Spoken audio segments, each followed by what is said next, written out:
everybody, and welcome back to the Wildcard podcast. We're going to do a little bit of some Tilt 32 recap. Finally, Justice July is underway as the gavel has been put to the table, and G will recap so far about halfway through the first round. We'll have a straight 16 preview, and then a really special announcement we announced yesterday. We're going to save that one the best for last. Vapor Allen, a new championship has arisen, but it'll be for Grimland, not anything to do with the actual league. Really cool stuff there. I want to thank those guys before we start the program for their continued work and continued dedication to the MGR server and, of course, the league. Those guys have been valued members, and we look forward to that. G, obviously, we had a crazy Tilt 32. Lots of recap and unpack. We started Justice July. Your thoughts on all that, and also the new championship, because you and I have a special, unique take on that, because we did this a long time ago in another server. We'll get to the championship thingamajig when we get there, but I think for the Tilt 32, I think good round, all things considered. I think a few really shocking results, but some good gameplay all around. And for Justice July, we've been off to quite the electric start here, as we have a lot of storylines to follow in that first round, even just halfway through it. So I'm excited to get into it, but we can start out with the Tilt 32 recap. Well, let's talk about the hottest guy in the league right now, Matt Johnson, 7 straight on the chop right there. Absolutely destroyed hockey. Gee, this was not even close. Talk to Mac, was not there. One of those non-streams. Of course, I guess before I start the program, a lot of these games, I'm going to have to talk to people. I was not there for a lot. Those of you who don't know, my CPU is down. I don't have it really up to date. I do have an iPad, which is helping a little bit, but I can't stream a lot of these games. Even with the non-stream, sometimes I just don't show up because I got stuff going on. So I got to talk to some of these players. I talked to Mac, and, well, gee, I don't think this is a surprise. Hockey lost composure again. And we talked about this. Matt Johnson, maybe a year ago, if you lost composure, okay, his ammo control, no, he's looking like one of the most refined players in the league. And hockey just lost too much composure, and you can't do that against the number one seed, especially the guys who won a tournament.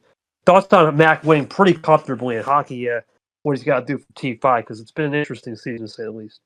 I think that's kind of been the weakness for hockey, especially when he gets down into these later matches when it's a higher seed. Because, I mean, he can do good stuff.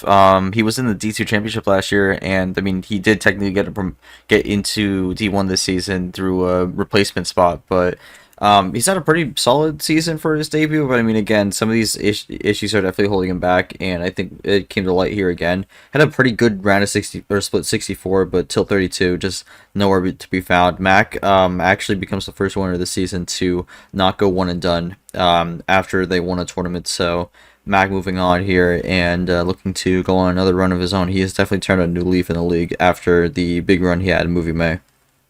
Yeah, Mac is definitely doing good, and he's going to get another Illinois versus Illinois crowd, but the first time ever against Gold.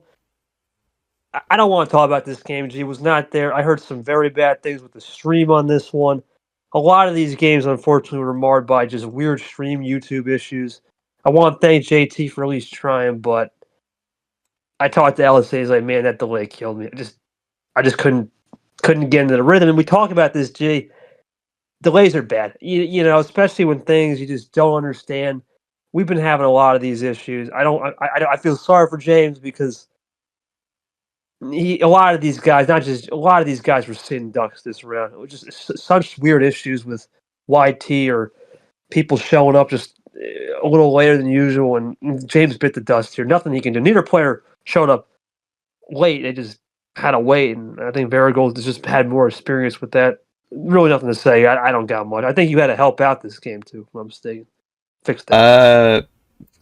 I think I did, yeah, because there was a stream issue, and then there was an audio issue, which I kind of worked through with JT on. But yeah, I don't know. Ellison was just kind of nowhere to be found in this one. But I think for him, ultimately, in terms of season-wide goal, he did get that second one last round, so he's in a safe spot from relegation at the moment. The bubble is closely moving down, but I don't think it's going to go to 2 wins, so I think he'll be safe for another season, which I think is his goal, because I don't really know if he'd play in D2 or not, but yeah, I don't know. Ellison really just did not have much of Gold. Gold's kind of on a rebound arc here, and even if this game didn't really have delays, I don't think Gold's going to get stopped either way, so Gold just kind of taking care of business here, and yeah, again, this revitalization arc for Gold keeps going here because again, last season was pretty bad, but this season's been better, and he might be in contention to possibly make it back to the Super League for the first time since 2023.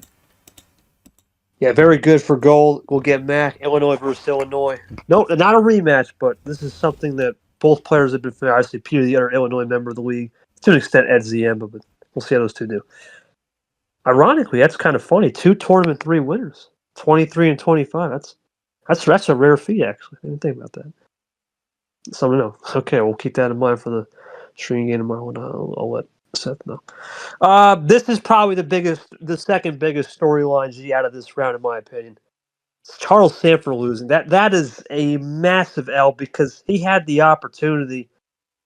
I think for Sanford, he kind of just got unlucky. Brian showed up late. He got called into work, showed up late, and then got held. And then once we got going, it just seemed he wasn't getting any luck. And then when he finally got some good numbers and luck, Brian found a way in 7. Gee, I mean, how concerned are we now for Charles Sanford? Because I thought this was his chance. Being riders, being Brian, okay, maybe wouldn't beat the quad 4 wins, okay, but maybe he would have a big run. This stops. He made a finale, 2 years ago in this tour. Last year was on the podium almost, the Final Four, and now he's going to have to find something because 4 wins and not the best resume. What's your thoughts on this? Because I know, congrats to Brian. He got 100 career starts, but in my opinion, the bigger story is Sanford not winning.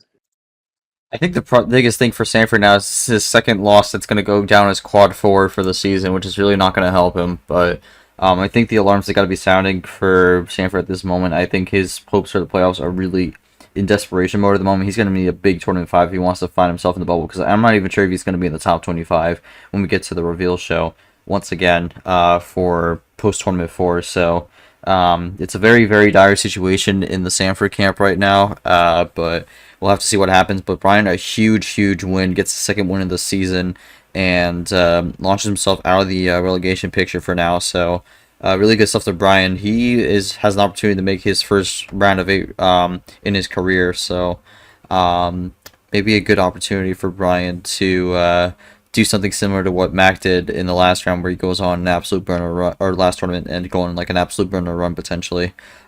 We've seen these crazy runs from a lot of people who've kind of been in the dumps so far this season. So maybe Brian could be in that category, because it seems like we've had winners coming from people who a lot of people were not expecting thus far. Well, Brian's going to get a real good chance because we all remember what happened against him and Nam last year. We both thought he had it, but something happened at the end there. For Nam, a big win against Yepes. I talked about this in the past with these guys that have buy islands and really good banker wins. It's an old banker lap. Yepes was sort of one of those guys that had the banker wins. I think he was at 7 or 8, and don't think this loss is going to kill him because there's just too much parity, especially considering the bottom half here of this pod is just parity. Right, so I don't think Yepes in a worse spot. Once again, this was the first game of the round. A lot of stream issues. I think, again, you covered for us with Seth. I think it wasn't working. We just started the match, and you just changed the title and description. That's what he told me. So I'm not going to really be harsh on guys like this because when you don't know what issues are going on, you just have to assume it's a toss-up. So I was just a little more lenient on your pet. I can't blame him for the L. I can't blame really anybody here. It's just one of those situations. Sometimes first game of the round, things will happen. Big win for Namji. I think he's got a shot, but he's going to run to Brian next round, which is interesting as he has numbers. That's the interesting juxtaposition. Your thoughts on Nam getting that win? Because he needed that. Now he's got a nice wins over Captain Yepes. Those are 2 legends of the sport, for sure. Yeah, that's a big one for Nam, and especially someone who was feeling in the dumps going into the round of 64. But again, interesting opportunity here in the round of 16. Did not go very well last time he made it here, so hoping for a little bit of redemption there. But against Brian, that might be a tough draw because Brian played him really well and probably was the better player that day when they initially played last season. But it has a lot of time has passed since then. We'll see who comes in and gets the win there. Both are kind of running on little hot streaks here, and Brian, who's kind of been At zero has been at 0 wins for the first three tournaments, running a little hot streak, and then who's kind of been in no man's land, is doing pretty well. So I think it's gonna be an interesting match, interesting rematch. But I'm curious to see where that one goes. I actually think this game's a lot closer than a lot of people would think. It could be. It could be. We'll see that preview go as we'll go into the club region. It'll be interesting. Two Illinois players versus an old Texas Forest showdown. And this one, Jeep, this was interesting because missed another one of those guys that, in my opinion, could afford an L. He took an L here. Yoshi gets a big win, but he couldn't run he actually did run the myth, dude. It was quick games. He just couldn't win the quick games. And the only thing I could think of is had those guys played a lot in the past in other leagues, and maybe it was just a toss-up more than a thing. Your thoughts on this one? Big win for Yoshi. He needs it. For Myth, I'm not even concerned. His resume is really good. I don't have any concern. I think he'll still be fine. But your thoughts on Yoshi getting to win more importantly, I think. 1 second. Okay. I think with Yoshi, I think he's kind of found his rhythm. I think that's kind of been the biggest problem for him all season, where he just has not really been able to find what he wants in general for his gameplay. But I think he's kind of found a bit of a rhythm. He saw it last round. He did it against Myth, although I think again for Myth it's kind of like that explosive play style where sometimes it can backfire. But I think Yoshi's kind of found something this tournament and maybe could convert it into a good run here. I mean, he's definitely someone who needs a run here, and we'll look at this next match, and this is going to really be a potential playoff match here in this coming round. But I think it's a really good result for Yoshi. Helps his resume. That's probably his second really good quality win of the season, but still needs to get the win total up if he wants to possibly be in the contention for that Super League top 16. Let's get to it. Probably the win of the round. Jay Caesar down 3-up. We all know Jay Caesar's been struggling off the table.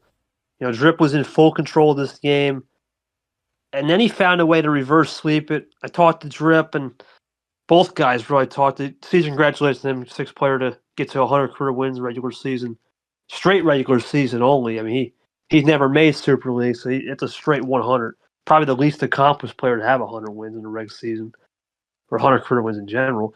But I think just Caesar found momentum. Drip, it's been his story, man. He's been just living on Game 7s the whole year and the whole career of his. And I think it's not going to matter for him on relegation. I think it's for him. He's just got to find something for Super League.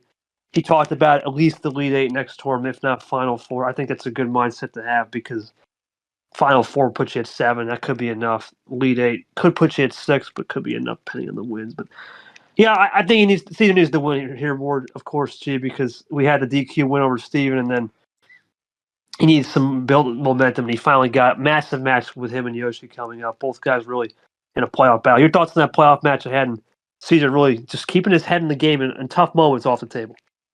I mean, being down 3-0 is really tough, especially with everything going on with his access. But I think for Caesar being able to stay in it and pull off the reverse sweep was probably the most impressive win in the round. Drip, again, I thought Drip was actually pretty good in the round 64. I've kind of been a bit critical of Drip all season, but I thought he was playing good in this game. But I'm not really sure what happened in that back half of the series. Just something did not click there, and Caesar had the door opening to come back in the series and get the win. So. Really good stuff to Caesar for Drip. Again, he's kind of in no man's land, so I'm not really sure what's going to happen for him in Tournament 5, but I think at this point Super League's going to be a really tough draw for him to get, but we'll see. Anything could happen, but I mean, for Caesar, Yoshi, I think the loser of this one's going to be a really tough spot for Tournament 5, and the winner of this continues their opportunity to put themselves in the top 16 going into Tournament 5, so I think this will be a really interesting match to watch out for. Yeah, I'm just looking at this, G. I'm trying to sum up this next match right here because I'm not sure what happened. I'm just trying to go back to what both players said. I always try to reach out. The ref talked about it was Cody Smart. He said this is one of the craziest games he remembers. Multiple wild finishes, a lot of crazy things that have happened. The only problem I have with this one, G, I think Abian lost composure and he was up in this match. And this is now becoming a trend. He lost the 4 out of Mac, and now he loses, it appears, a 2-0 here, or 2-1. is there concerns because Avion is legit in this? I'm looking at this too. He's in the same spot as last season, entering T5, 6-4 on the money. Does that mean he played Rad in round one next tournament? That'd be something. But anyway, all joking aside, Arya looks to somewhat be back. 2 big wins, 2 quad 2 wins, quad 2 and 3 respective wins. Thoughts on Arya getting a little resurgence, and Avion, the concern's got to be there, man, because he can't close games now all of a sudden. Yeah, I'm not really sure. I mean, I think for last season, Avion didn't make the field because he lost in the round of 64 in Tournament 5, and everyone else just kind of slid on past him. But yeah, I don't know. This one just couldn't close out the series. Arya was able to keep her head in it and gets a big win, returns to the round of 16 for the first time since 2023. So that's a big win for Arya there, who's had a bit of a tough season here, but still showing some of those flashes we saw from the first season of MRE. So glad to see that. Will be an interesting matchup in the round of 16, but I do think this Avion Bubble Watch is going to have to be something we keep an eye on with how this is all playing out.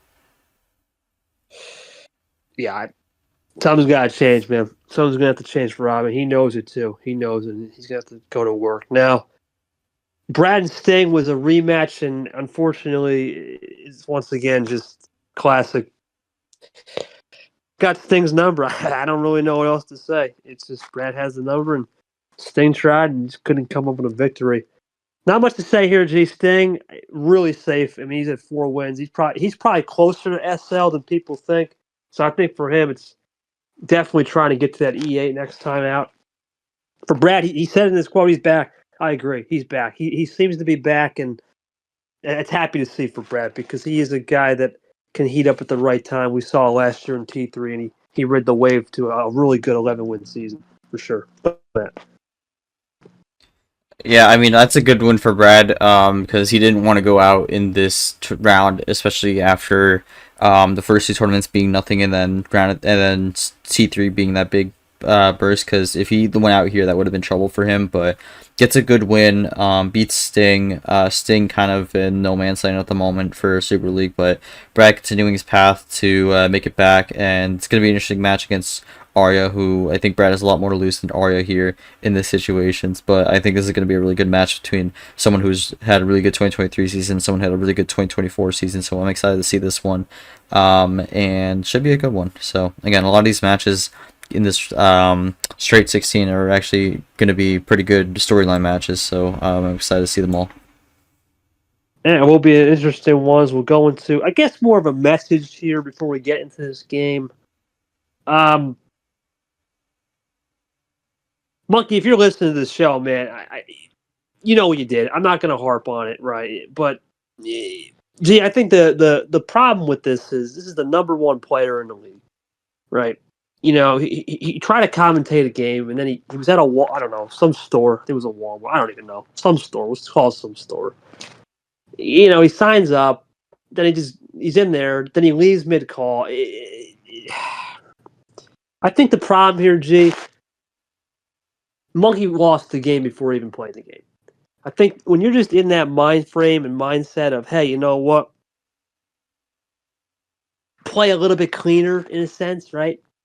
You have to go in with a cleaner mindset. And to play cleaner, you got to erase all the problems.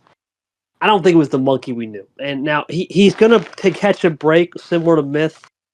In a sense, his resume is damn good. I mean, it's fine. He can take the L in a sense. He can afford it. But for Cody, he got the luck, man, in the sense that Monkey wasn't a 100 for sure in the mine. I believe Cody Lamas is one of 2 players, if not maybe the only player in the league to have been the number 1 overall player twice. I mean, he beat me last year. I was number 1 in T2. He beat, I'm pretty sure, Monkey. I think he beat you back in March. Yeah, when I were number 2. But still, he's being AP top 2 players, a giant slayer. In a weird way, he turns up against the best player. Your thoughts on that? Because Lamas is really good against the top, whereas maybe some of those back-end guys, maybe the least polished guys, he sometimes falters up. But yeah, this was just a weird series. I'm not sure what to think of this one. Monkey just was not himself, for sure. Yeah, I don't know. I think Lamas has kind of been looking better this tournament, and I think that continued here. Monkey kind of, I don't know. I guess tournament 4 has just kind of been a trouble spot for Monkey here because he had the same issue last season against Lane, and that was actually the tournament where Lane started popping off. So, Yeah, I mean Lamas does need this though because he's in a spot where he really needs to put on the the turbo jets here because he is not very close to a Super League spot at the moment. But win against Monkey does help him. Has another opportunity here to beat Vapor and push himself further into the picture. But um, I think for Lamas has just been looking pretty good. Monkey, I'm not really sure what happened. He's probably going to drop from number one though after this, but. Uh, I don't know. We'll see how far this Llamas run goes, but this has definitely been his best tournament of the season thus far.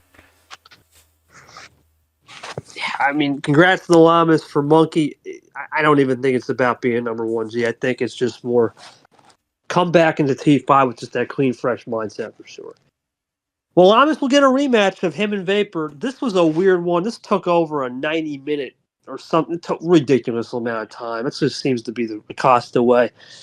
Big win for Vapor. You know, he needed the game. Acosta, his resume is really good. He's going to be in the bubble consideration. I think for Acosta G, you can't even complain because he was 52-52.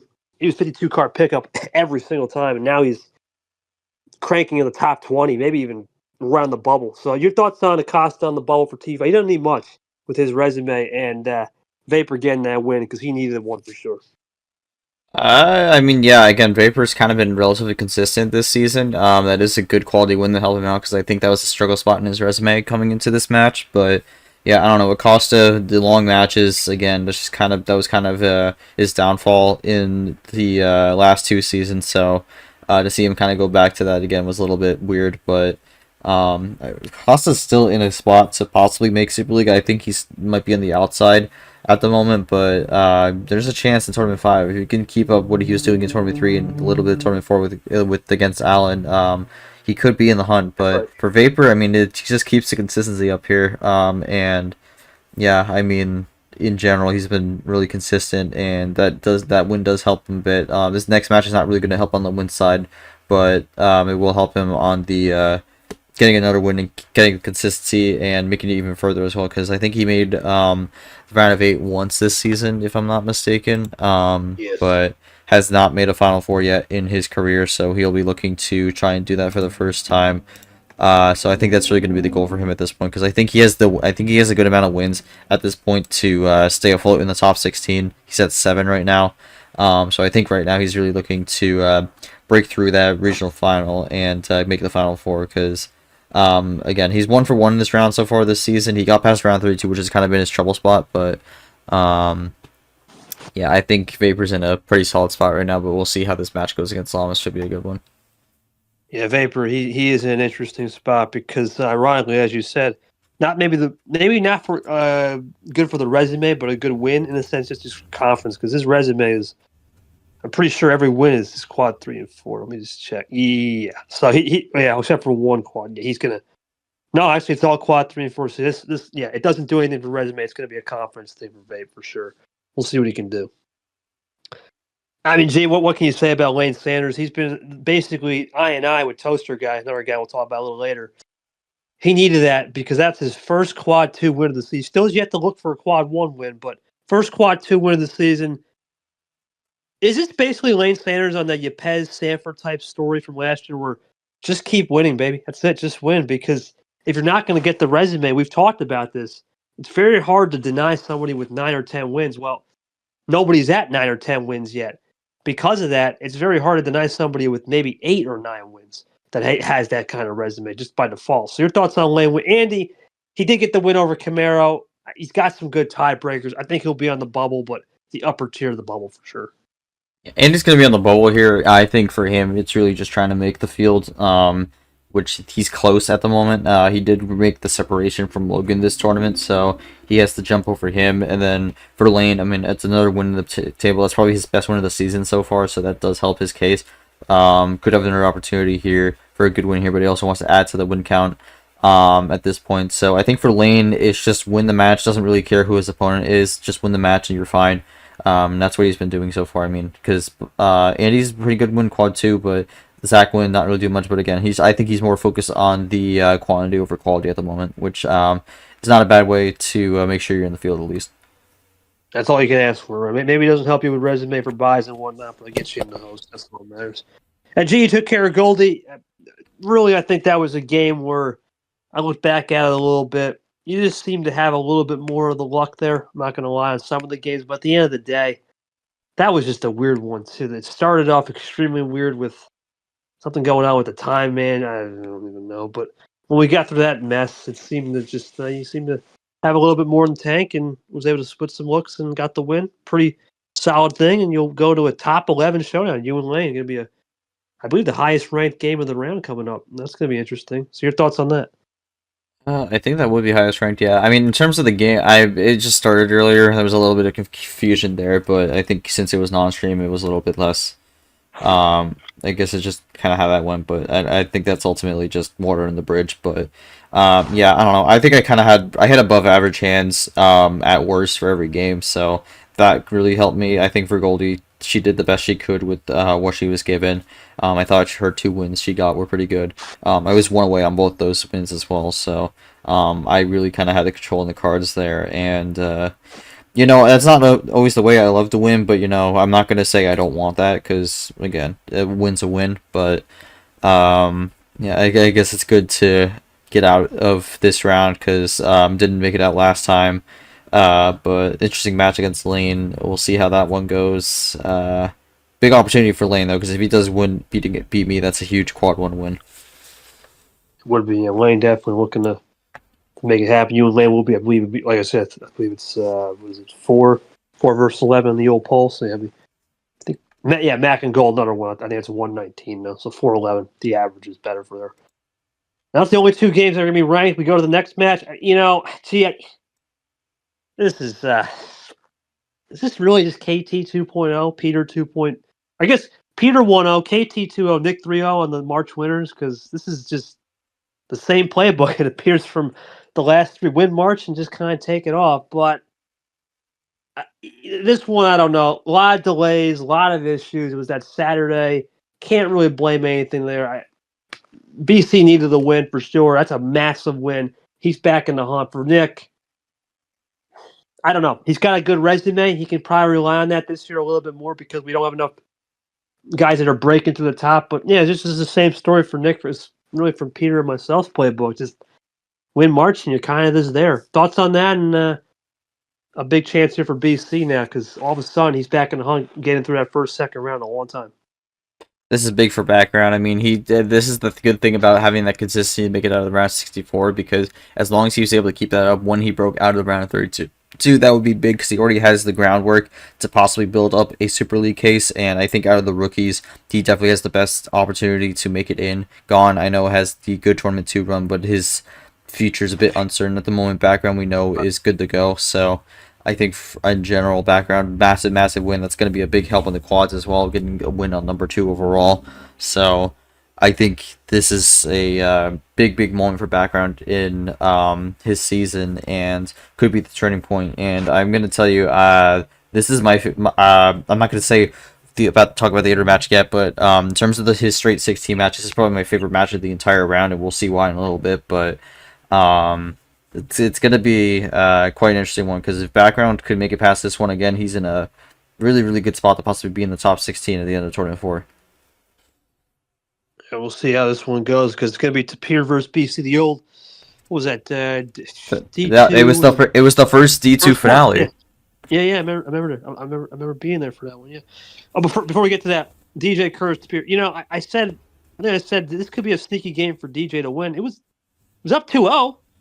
He was up. He seemed to have control of it, but then Tapir just started to get those magical top decks, which has been. It's really Tapir, man. He just finds a way to get these magical top decks, and it's hard to explain, but he figures it out. He knows what to do. Thoughts on Tapir win this game? I don't remember. Is DJ close to that line now, or did he Butcher's? I forgot. Where is he at in the stand? 52, 51? Is he close? In terms of the standings, he is currently 52nd, so he has one game over Jenna right now. That's his tiebreaker at the moment. He does not have a better average finish though, so if they get tied, and they have the same amount of game losses, so if they tie on game wins and it comes down to average finish, right now Curtis is out, but he does have the extra game win, so he goes ahead. That'll be interesting to watch. We'll talk about the bubble the relegation bubble at another time, but in general for Curtis. I mean, I don't think it was a bad game for him, all things considered, but I mean, he just kind of ran out of gas at the second half. This has just kind of been a troublesome season for Curtis, all things considered, but getting the win in the first round is going to be big to help him out. For Tapir, this helps because he has been a little bit on the bubble right now for this season, and this is the tournament where he was able to win last season as well. So tournament 4 has been going pretty well once again, but a big matchup here in the straight 16. This is someone who he's beaten before in the past, but just not in this division. Yeah, it'll be a good game. But we'll save the fireworks when we get to the preview. A lot of things we'll do with that one. Gee, I was a little shocked. I was shocked. I thought, even though I think I picked Toasty to win the game, the CPU did. I thought William Brock would come out swinging more. I really thought this could be a game where William could get it done. I'm shocked Brock lost this one because he had a lot of the hands, but just no control. Thoughts on Toasty winning? Because this definitely doesn't help him in resume, but a big win for confidence because Brock is not a tough cookie to crack. Yeah, I think it's a good one to add in terms of the number of wins because he's kind of in a similar spot with Vapor and Lane where you've got to just kind of rack up those wins and you're fine. He has beaten his, I believe he's beaten his win column from last season though, so he's in a good spot to make the Super League once again. But to get the win over Brock kind of having a bit of a tough season, but again we saw it last season. Tournament 5 is usually where he cooks, so we'll see if he has a run there once again. But for Toasty, another good showing here. We'll see what he does against his straight 16 opponent, which is going to be another interesting one on the table. It's two people who are playing for a big opportunity. So that's about all I have to say on that one. I don't think I got that one right on my predictions, but yeah, I think that's about it. And I definitely did not get this last game right on my predictions. This was an interesting one to close it out. No, I'm gonna be honest. I showed some of the hands. The first 2 games, I just not getting anything, not getting anything. Then I got something good in game 3. Just couldn't get it going. Don't even mind that at all. I mean, I know it's gonna sound crazy, but don't mind taking it. I'm going through a lot of stuff again. It seems every summer there's always something that pops up. So don't mind taking the L. And I think Larry just outplayed me towards the end too. There was a couple moves I could have probably did better. Did try some experimentation.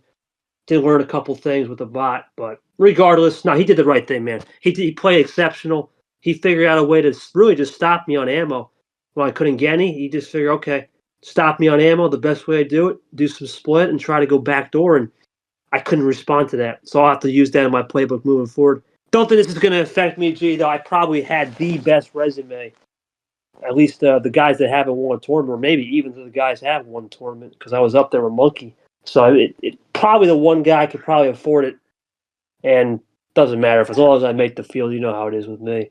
But for Lara, this is a chance now. I got a big win over myself. Got the Yepes win earlier in the season, which is massive. I believe he still has that in his resume. 5 wins, 2 qual, 1 wins. Could add another one right here against Toast. Thoughts on Lara moves? He's definitely been one of the more improved players. I obviously can't say the most improved because that honor's going to Pack after his down in the dumps the last 2 seasons, but definitely got to be a top 3 mention for sure. Yeah, I don't know if I agree with the best resume in the entire field part, but I would definitely say it's at worst top 3. But I mean, this is a huge win for Lara. I mean, they had a run in tournament 2 as well, but they didn't really get any massive wins here. This is a massive win here. This will definitely change the complexity of their season, and if they could go on another round of 8 run here, that could be big to possibly make Super League. But yeah, I mean, that was a really good showing from Lara, probably one of the best games of their career, and now they're in a great spot to capitalize on this and really be in the hunt come Tournament 5. I mean, they've given themselves a massive platform here to launch into the top 16. I think this is really looking good for Lara right now to get such a big win like that. Absolutely. It'll be an interesting region. That's going to conclude it, G. That's it. We'll have the next Straight 16 preview coming up a little later. Now we'll go over to Justice July. This is it. It's the last tournament of the year. One last chance for the regular season. See what names are made of.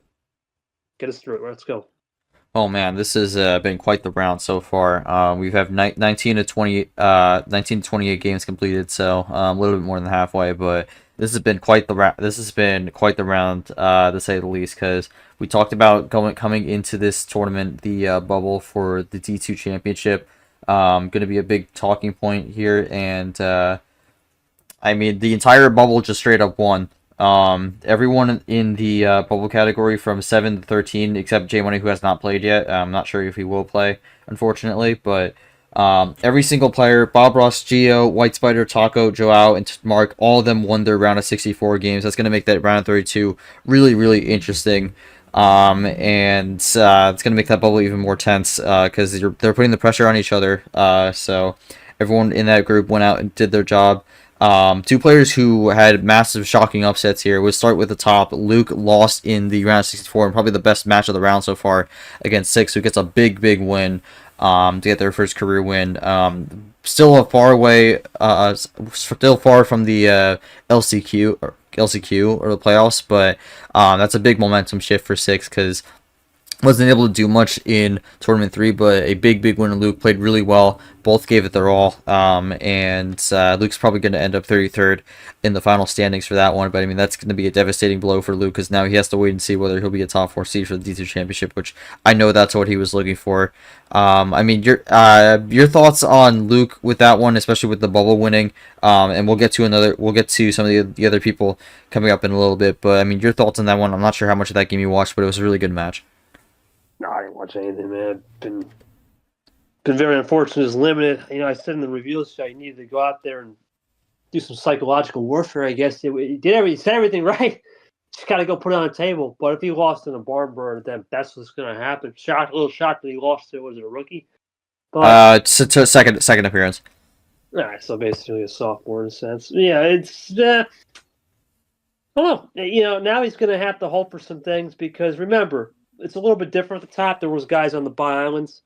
So if those guys lose behind in round 2, then it's going to really give an opportunity for 7th down back, or 7th down back, excuse me. Well, I know some of these guys haven't played yet, but yeah, he's going to have to go scoreboard watching, basically pull what the March guys have been doing, myself, Peter, Nick, in the past, right? Just scoreboard watch and see where you go from there. So we'll see. I'm not sure where he'll land.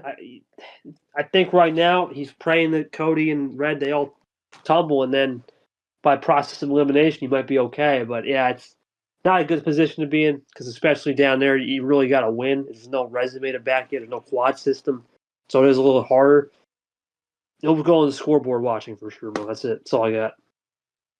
All right, and we'll keep moving down here again. Myhill, Red, Zion, the other 3 people who are currently in that top 4 slot, they had buys, so not much to say about them. They're gonna have to win the round 32 match though, because they don't want to leave up the chance. Ridley has not played yet, but Ami played recently and actually lost their match against a rookie Tim. That is a massive blow to them, and now they have to wait and see whether they'll be in the T2 Championship as in that large. I mean, if they don't make it, they still have the LCQ, but obviously when you're in that upper tier fighting for the bubble, you don't want to be in the LCQ. So, I mean, your thoughts on that one? I mean, that was definitely a shocking result. It seemed like Ami was not really able to get much going in that game, and unfortunately takes the L there, but now he's going to have to wait and see depending on how this bubble goes. I mean, with the bubble winning in the round of 64, that's going to make it really tense to see whether he can stay in that top 10. Yeah, I'll just go scoreboard watching pretty much. You go scoreboard watching, you need to basically base it on resumes if he has some head-to-head tiebreakers. Not going to say he's in LCQ or he's in the top 10 because we don't know. You really won't know until the other guys start to lose or win around you. If 7th through 13th keeps winning, then yeah, you're going to have to sweat it out more and pray a little bit. But if they 1 or 2 or 3 lose, then okay, process of elimination, you might be good to at least stay in top 10. Though J Money will be a guaranteed spot no matter what. Let's keep that in mind because he won the tournament. But yeah, regardless, I think it's one of those situations. Sometimes the element of surprise. We talked about this, and there's your element of surprise. And for Ami, it happened, and now you got to accept it and just move forward and try to scoreboard watch course and pick up some things for whenever your next time you go out there and play. You'll be able to play no matter what. It's whether you make the LCQ or you make a championship, you're going to have another opportunity. So take this next month to relax a little bit and study some tape and go from there. That's pretty much it. Right. And then we also had 2 more people confirm their spot in the LCQ this past round. Arnhem this first season makes the LCQ, and then Pikachu returns to the LCQ for a 2nd season in a row. Both those games were not even close. Both won in a sweep. So they were not leaving up the chance there, but I mean, your thoughts on both them making it back to the LCQ? I know Pikachu, not necessarily the season's been hoping for, but LCQ is where he made Yeah, the D2 championship last season. Could have another opportunity to do it through there, especially if the rest of this tournament doesn't go as well. he's got to be. I'm pretty sure if you're in that position where you, what was he in the striking distance or something, or close He to was in that. striking distance. He could have an outside chance of an at-large, but with the bubble winning, that's going to make it a little harder.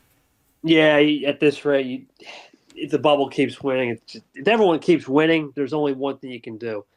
You basically just use it as a test session. Hate to say it, but if everyone just keeps winning around you and it comes down to strength of wins and whatnot and losses, you're just going to have to accept you're probably just going to be stuck there. You're not going to be able to just jump 10 people. But if you get some losses in the next round, then okay.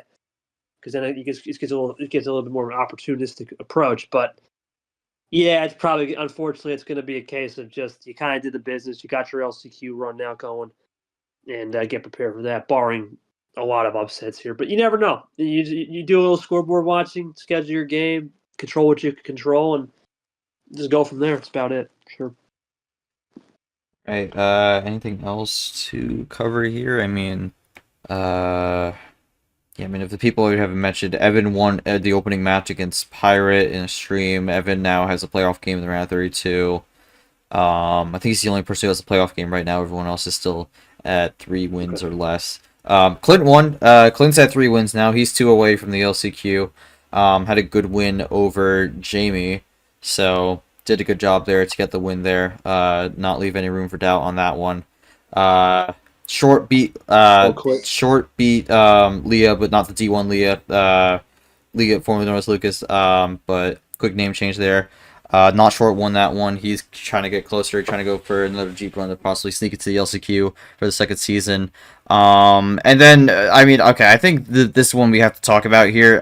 Rune losing the Breath 4-2. Rune's season coming to an end at 2-4. I remember I was seeing there was a lot of people who were making their preseason predictions for the playoffs and whatnot. I saw a lot of people have Rune in the playoffs, even as a top 4 seed. I mean, your thoughts on Rune? This is just definitely one of the most disappointing seasons of the entire league, all across the board. I don't know what happened. I'm not sure what happened. I'm gonna talk to him. Maybe in the off season I'll talk to him. I don't know. That's shocking because I had him winning. Well, not winning. I had him behind Luke, but still, he was right in my top 2. I thought they'd run a 1-2, and that's half of it's okay. But even then, who knows what's going to happen with the other half? But yeah, sometimes you just don't have the seasons, G. Let's not act like sometimes you're just going to be on. And that, for him, maybe there was something in the middle portion of the season where he just lost it. Not to even get to 4 wins, even is a little shocking. But he'll be back next year down there and been able to run. I know I had someone else I predicted. Oh, Cap Gaming. Yeah, I thought he'd make a run too. Yeah, Cap Gaming lost to a rookie in Vixty, who had a really good showing. Vixty had a massive card disadvantage and still won that series. Yes, he may not even be back next year at all. So that aged pretty poorly, huh? But listen. But this shows you, man. You just don't know. It's hard to make predictions. It's not. You don't know who's going to show up to these games. It's not easy, and sometimes it's just how it goes. And we'll see how they bounce back next year. And that's the beauty of and the beauty and the curse is, right? Your season's over in June. We'll see you in January. You have 7 months off now. It's unfortunate, but that's how. I know we got Grimland and all, but even that's not. A lot of the stuff that's happening now is unfortunately closed off for a lot of people because we're entering a time where the events actually are getting less and less because they're selective events. So, yeah, we'll see how it goes, though, moving forward. Looking forward to seeing what Rune and, well, not Cap Gaming, but Rune will do next year. As for the other players that have won, yeah, the 0-1 win guys are rookies. They're just going to have to keep going out there fighting. There's not much you can really say. That's really about it, for sure. All right. I mean, besides that, I think that pretty much covers it in terms of other results. James beat Ryder, and a really strong showing from James. Jordy got another upset win in the round of 64 over Sky. Sky season has come to an end. And then at the time we're recording this, Scars Mazua is going on later tonight. Scars needs a win to force a playoff game in the round 32, and then Ninja Jack's turning the same situation for Ninja Jack's. That'll be at 7 p.m. I think this will be out after those games happen, so we'll see what happens there. We might cover it next episode, but Oh yeah, Nifty. Dia beat Nifty in a matchup between two people who were in a relationship, which we did not actually know when we were scheduling this. So, I think that's the first time we've ever had two people who are in a relationship playing each other in a match. But Dia got the win there for Nifty. Unfortunately, season comes to an end there, but that's still a pretty good debut season. All things considered, they'll have the whole schedule next season. Maybe go on a run. We'll have to keep an eye out for them. But besides that, I think that is everything in regards to D2 that we can cover for now. All right, well, we'll move over, then we'll see how it goes. As we have, 8 or 9 games left to go? Well, I guess 8. We don't know about J Money. So. Yeah, probably 8. Yeah, we'll see. All right, we'll see how that goes. I'm looking forward to that. Well, we're going to do something different here. I know I made these CPU predictions, but a lot of these CPU predictions are not CPU. They're off my phone. That's not the best program. So I'm going to break character just this once. I did do the CPU predictions on the Pick'em stuff, though, so Short doesn't find me for liability. I'm going to make predictions on my own. It's the only time I'll do it probably until I get my computer back. So Mac and Gold, I'm going to go with my heart here, G. I think Mac is going to continue to run. He's been just solid all year. I mean, maybe the best story of the year, in my humble opinion. Just been able to get it going. I'm going to go Mac gets this done, and it's 9. I think it will go 9. He's a guy that loves to go to distance, so why not more Finn to go distance right here and go to 9? So give me Matt Johnson 9 over Gold. He'll keep it running. Who we got?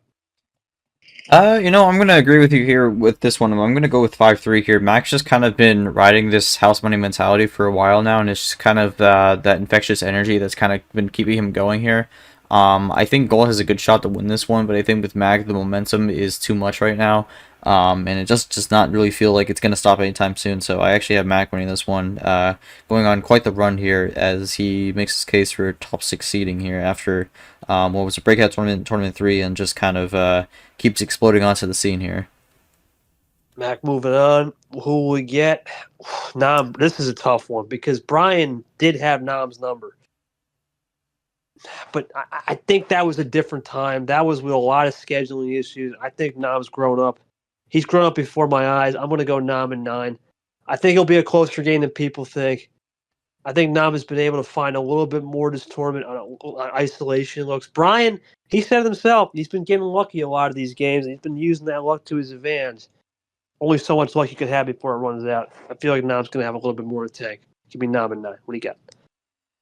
I mean, we talk about how there's always that big upset run that we don't really see coming in these tournaments here, and I mean, Brian is the only person left that, there's only 3 double-digit seeds left, Laura, Arya, and Brian, and I feel like Arya and Laura, people can expect a run. No one really expects much out of Brian here. This is a match where when they met last time, Brian, definitely felt like, he earned that win if he would have got it, but I don't know, I think this will be a really close one. I know Nam's still a bit pessimistic, but that's kind of been his strategy to go into these matches. But I think this will be really close, but I think Brian's going to find a way in Game 9 and get the win. Give me Brian 5-4. I'm going to keep the Brian train going here. Brian from downtown. We'll see if we can get it done. Next up will be a big game. This is it, Chiefs. This is a season game. Caesar Yoshi. Loser's done. I think this will be the game. If you can't win this game, this is going to be a tough one. Caesar's been in so many of these Sweet 16s. Been here 8 times. This is a tough one. I'm going to go the upset. I'm going to go Yoshi wins this in 9. Normally I would think Jay Caesar, but man, he's been here so many times, and there's been so many times where he's been here and he's faltered. And I just don't know if he's going to have enough of the reps from that drip game, which has been a weird series versus Yoshi. It's been clean consistency. I think Yoshi finds a way, keeps his season alive. We'll get a massive matchup in the next round. What do you got here? This round has been the trouble spot for Caesar here. He did come off a reverse sweep though, so I actually think Caesar starts this one out with like a 2-0 lead. But I mean, again, Yoshi has found his rhythm here. He's found the game style he needs to do well, and I think assuming we don't get opposing here or anything like that, which I'm going to predict no, I think Yoshi's going to find his way to claw his way back into the series and win at 5-3. Again, this round's just been a struggle spot for Caesar. I know he's made it out of this round before, but not a great record here, and we know he's dealing with a bunch of other issues as well, so definitely having the off-table distractions does not help. I'm going to say Yoshi gets this win here in 8. Brad versus Arya, tough one to call. Neither have seen each other play. This is definitely a game of more of the generations, the old school versus more of the the up and coming generation from when Brad helped us out with the whole league thing in 24. I'm actually going to say Brad gets an 8. I like where he's headed. And he basically said, I'm back. You're making some big statements like that. You got to prove it. Bad Brad's ready to prove it. I think he knows what's going on. I'm going to predict we're going to get a rematch. T3, 24, Brad Yoshi. What do we think here, G? I'm gonna go with the upset here. Arya has been looking pretty good so far in this tournament, making some of those flashes. I think the way Arya plays might throw Brad for a bit of a loop here. But I think this will be a good series. I'm gonna say Arya wins it in 8, gets a good 3-card, gets a good straight run of 3 games in a row to win. But yeah, I've been liking what I've been seeing out of Arya. I think she's kind of gotten her grip back on the wheel, and I think she'll be rolling here because she'll want to have a good run here in her comeback season. All right, we'll keep it moving, and we'll go to that next region, Diamonds region. Vapor Lamas. Of course, Lamas won the first one. Vapor looking for revenge. Man, this is tough. I would have actually said Vapor would have won this game in 7G, honest to God. But he told me he's camping, and I don't know how locked in he's going to be. I'm going to have to go Lamas tonight with the search. And Lamas going to profit off this one because while Vapor will play that quick style, Lamas seems to have adapted that quick style. A lot of people think Lamas is composed and polished. No, he can play quick, and he's got really good looks right now. He's always good for a 1 Elite 8 run a season. I think this is it. He gets some magic in Game 9 and those 7s as well, where he doesn't get them often. Go, give me Lamas tonight for the upset here. What do you got? I'm gonna base this one off the trends here. I have Lamas winning 5-1. Oh. Yeah, and I mean, another thing about this also is on the other side of the bracket is a potential rubber match, which has not been closed out since 2023 here. Because if I win my match and Lamas wins his, we will have our third matchup, and all 3 of them being in the round of 8. So, that score line is 1-1 right now. I think it could be fate that matchup happens here. But I'm going to say Lamas wins this 1-5-1, gets some good cards, and Vapor a little distracted with the camping. It's going to be all over the place, but this is probably going to be my only true lopsided win, I predict. You can't make a prediction. Your thoughts on playing Lane here?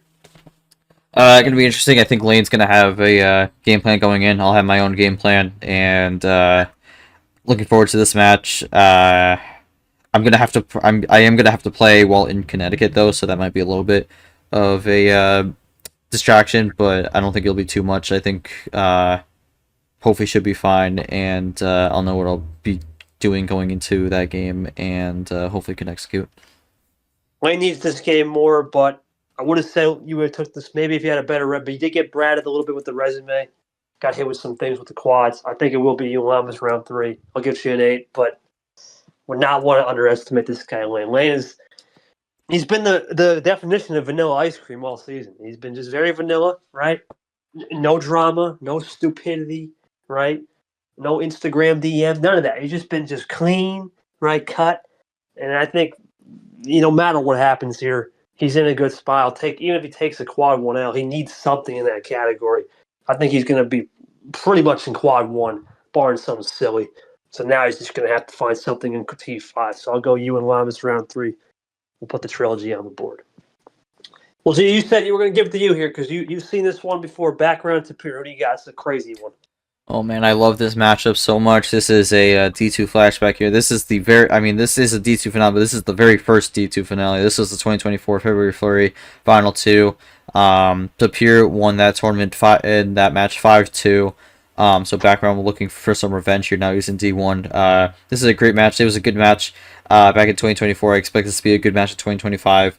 That said, I think Tapir has been kind of rolling here. Background got a big one in the last round, but I mean Tapir's kind of had Background's number for a bit. I think this one will be close, but I think Tapir's gonna run away with it with the last 2 games and win it 5-3 here. I think he'll go 2-0 up on Background and stops Background's momentum, but I'm very much looking forward to this match, and this will be one of the streams, so should be a good one. I suggest everyone tune in for this one because they were able to have a good match at DT last season, so I expect another good one here in D1. We've seen Tapir. He's done this before with Steve, and this will be a way different game. That's not going to be a crack show. I got Tapir in 7. I think this is the one match he would like to play. He'll be juiced up for this one. Not really much to say. I think Background, regardless if he wins or loses this game, is now put himself in the top 25 combo. He'll have something to look forward to, and might be the only rookie with a chance too. Like you said, we don't know the certainty of Gon. Who knows with him? So we'll see how that goes moving forward. Now, lastly, the Toasty Lara game. Toasty again to play one at a time. Lara's got this chains going. I think Toasty's just been having too much of a similar season to Lane. It's been ridiculous mirror. We talk about Andy Logan. Toasty Lane is ridiculous. They're the last two vets left. So I think by default, I'll have to go Lara in 8. I think Lara will get it done in 8. For some odd reason in the past, when you played me, you're done. You're finished. Your career's over. You're done. Now all of a sudden, it's been the opposite. You play me, win or lose, you learn something. So I think Lara's learned something. Because of that, he'll win in 8. What do you got? I have Lara winning in 7. Actually, I think Lara is on path to make another regional finals run here, and I think with Toaster Guy, he's more been on the win or lose train. Because he's more of a quantity over quality player at the moment. So he's at 8 wins. I think Lara is on a bit of a hot streak at the moment. I think Lara will get the win here, make their second regional final of the season, really throw themselves into the Super League contention from this point forward. All right, so that's going to conclude it. We got some great matchups, a lot of Super League bubble talk. We'll talk more about that probably in the maybe post T4. I'm not sure we're going to do another one. I don't think we usually cover Sweet 6 because of what's going on with your schedule. So we'll see if we got time. If not, we will have a July 4th break. So maybe we can cover S16 Elite A and we'll get set up for the Final Four. But regardless, we do have that coming up as well. Well, G, you were very excited for the background to appear. I don't even care. I think the whole league is excited. Forget just one person for this next thing we're about to announce. Vapor Allen, what a thing they got going on. When I first heard of this idea, well, let's back it up. The reason we're even having this discussion is Allen had an event called Allen's, One Shot Challenge. Now, that event is a little bit different than what we're going to produce here. I guess prognosis here in this call. That event was more Speed Uno, and then there was a little bit of a bracket mix. It was more of a hybrid system. Now, this coming up is a lot different. It's a lot more unique. I'm going to read off a little bit of what we got going on. So here's how the format works. It's called Allen plus Vapor present the MRE Uno Hot Lap Challenge. There's going to be 10 teams, 20 total racers. Top 4 teams secure a spot in the next season. The seasons will go as follows. This season doesn't really go off the full F1 calendar. It's going to be based off of F1. But the calendar will be a half more trial run. We'll start it in July, and then we'll run it through November. But the real calendar will go March through November. Keep that in mind. So basically how it works, the season will be 1 month in length. You got 4 weeks. The highest score at the end of the season wins. So that's we'll talk about the scoring system. The gameplay is simple. You get basically unlimited attempts. It's freestyle. Freestyling it basically. You're free riding, whatever you want to say. Unlimited. You want to go 100 attempts, go for it. Right? It's just you and your partner go 100 attempts for the week. The top 5 fastest teams score points, which we'll talk about in a second. There's also some other rules with bonus points for the fastest single game and DRS. So the rules are simple. 1 power play, ping host if you're using the DRS, best of 9, 2-2-2-2-1, the classic.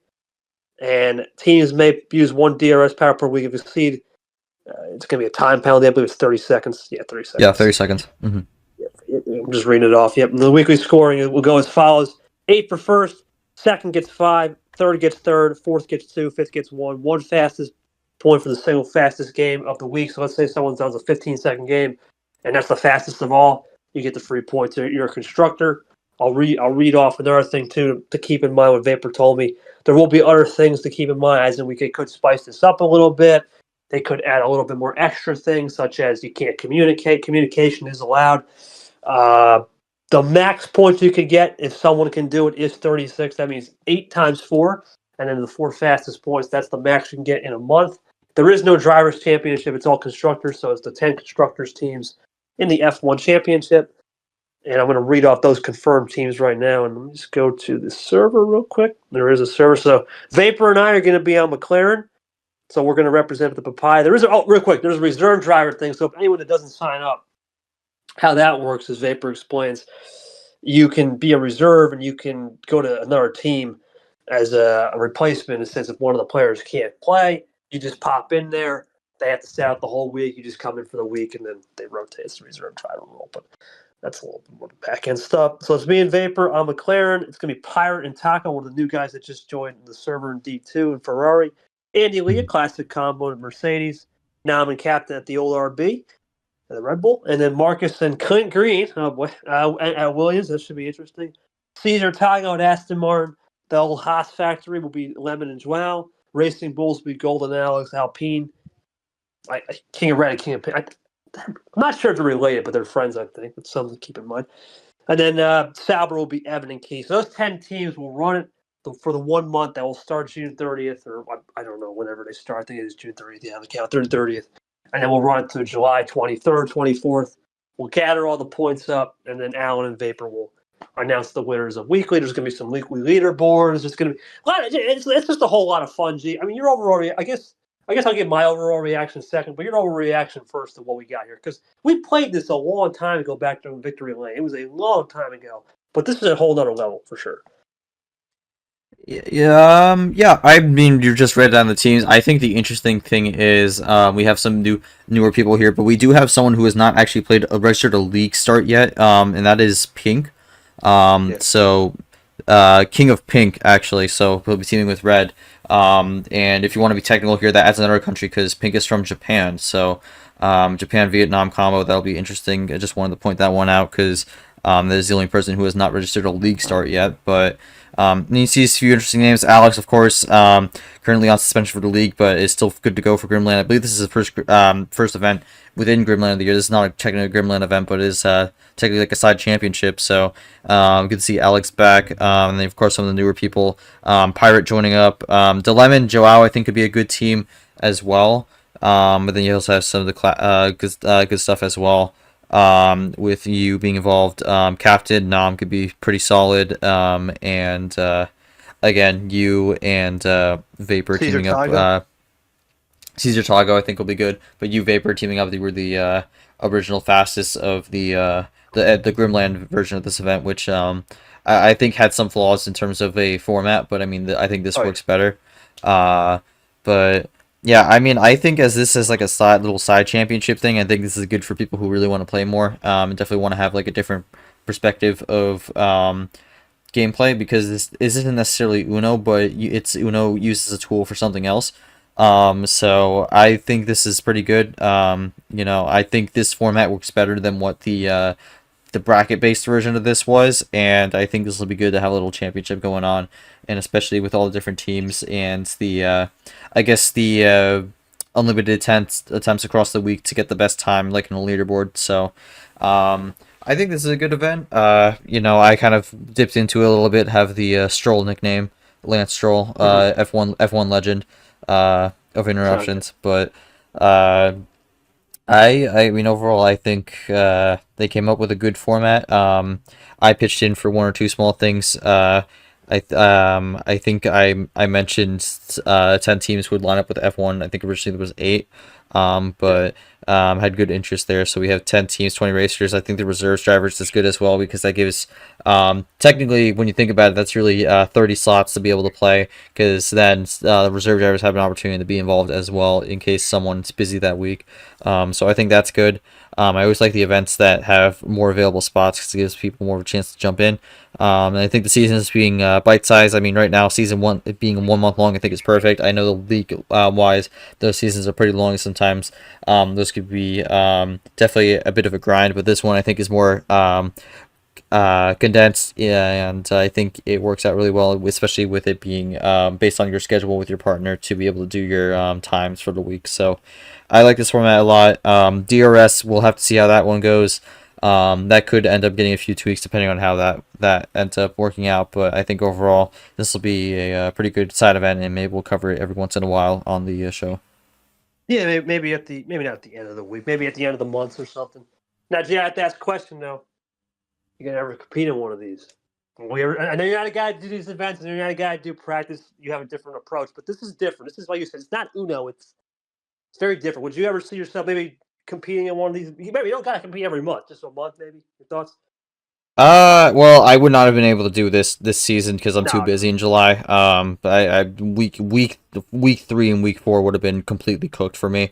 Right. But maybe at some point down the line could be interesting to jump into. I mean, with this season, I mean, you'd think about maybe like, I mean, depending on how quick the turnaround is and whatnot, maybe like 10 to 12 seasons a year. So I think that's really good. And again, with the only top four teams secured next season, that gives a lot of ability for people to hop in and out. So I'm looking forward to this. I don't necessarily love this format in terms of like the means of a bracket. We ran this kind of format in Victory Lane, and that was used as like a race for the race for like points in season long standings, which I didn't like. Although there is a worse format, I could go on a rant about how the Super Speedway package for the playoffs, where it was 99 cards and it was just people spamming reverses and skips, is the worst format I have ever played in my life. But that's a topic for another day.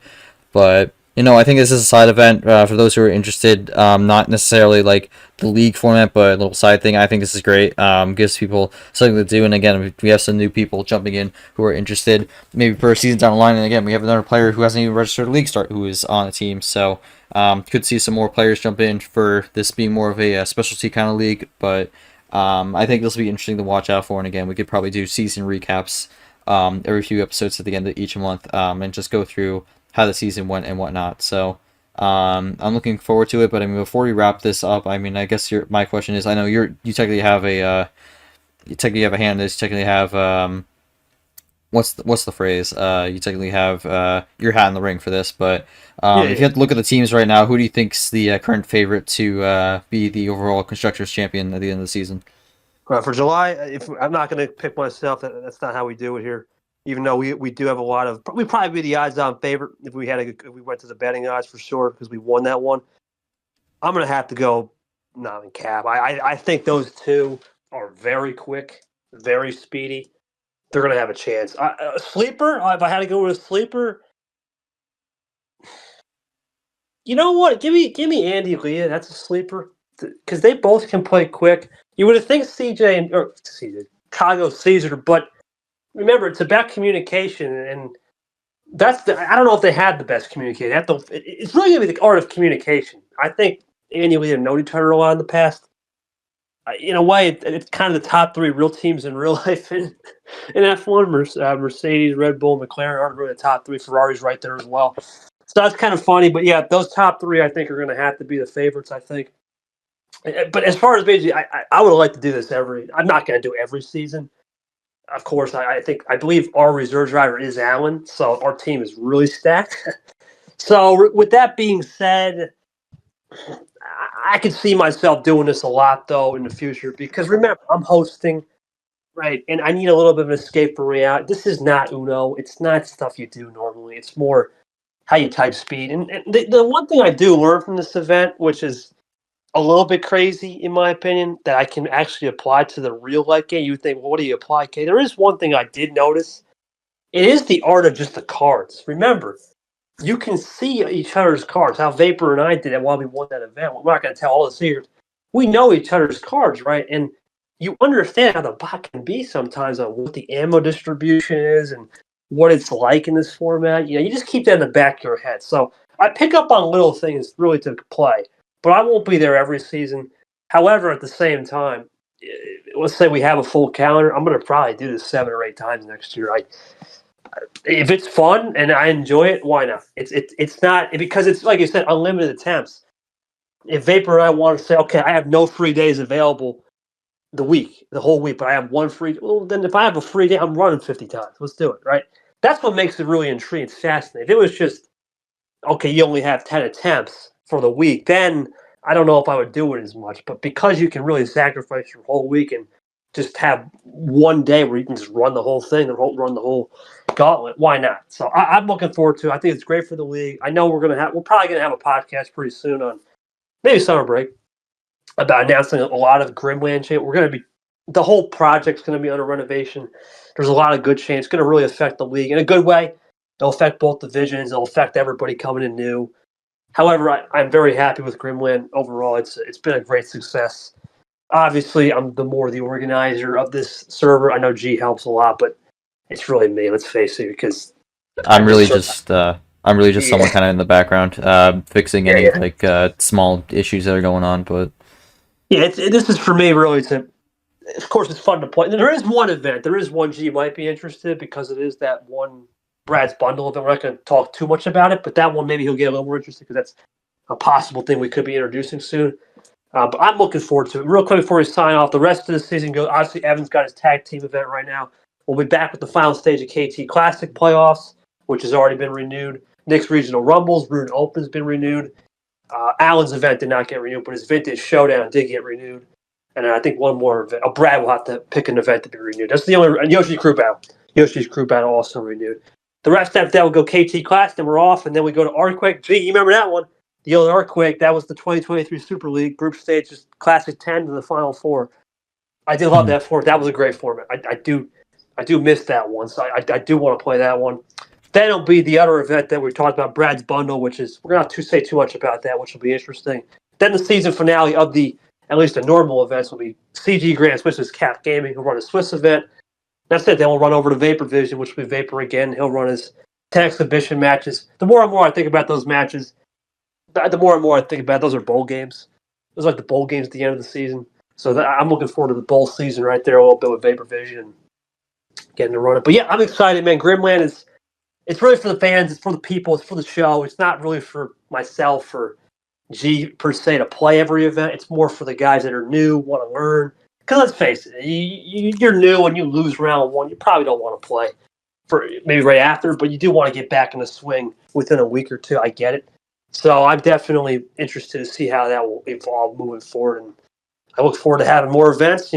As always, check out the server and let me know if you got any events. Anyone listening on the show, please DM me. I'm always open to having new events as long as you want to host it, and I'll be there to help you host it. It's not hard. Host call, we'll run it there. We'll go from there. So always DM me. I'm always open to new formats. But that's it for the show. We'll see you back here for some Straight 16, possibly as well. We'll do a double up with the what was it called? The Elite. I forgot the name.